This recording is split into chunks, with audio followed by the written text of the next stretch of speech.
So in objects inside of SketchUp, what you can do is easily go ahead and then you can go ahead and add in materials to it. So to do that, I'm just going to go around and make an object first. So let's just go around over here and I'm simply going to go around and pull this up right here. So let's say what I want to do is I want to go ahead and apply material to this. So for that, I can go around over here onto window, then I can go around over here onto default tree, and you can go ahead and enable the materials from over here. So now this is what you have, as you can see right here. So you got the materials just like this, and there are materials like this glass, as you can see right here. Let me just go to home right here. You can see that I can go around over here in the beginning just like this and then navigate around. So I can go to the drop down menu as well and access out different materials, as you can see right here, or go to materials and you can see bricks and everything else right here.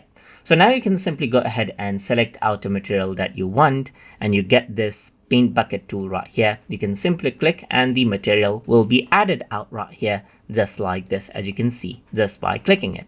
So you can see that this is what I have, and I can go ahead and select out another material and click over there as well. So I can go around onto metal, let's say for example, select the metal that I want and click it out as well, just like this. So this is what you have.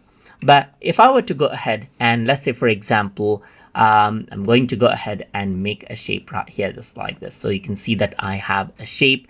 And now let me just go ahead and pull this up right here just like this. So let's just go ahead and select it. I can go ahead now and make this as a component right here. Let's say for example. So now I can go ahead and select a material. And if I were to click on it right here, you can actually see that it gets applied to all of this particular object right here at once. So if I want to go ahead and then apply it to only one area, then I can go ahead and double click so that the object isolates and I can select individual faces. And now I can go ahead and apply it out right here just like this, as you can see. And that is how you can go ahead and add out materials to objects inside of SketchUp. So I hope you guys learned something as always. And as always, please like, comment, share, and subscribe.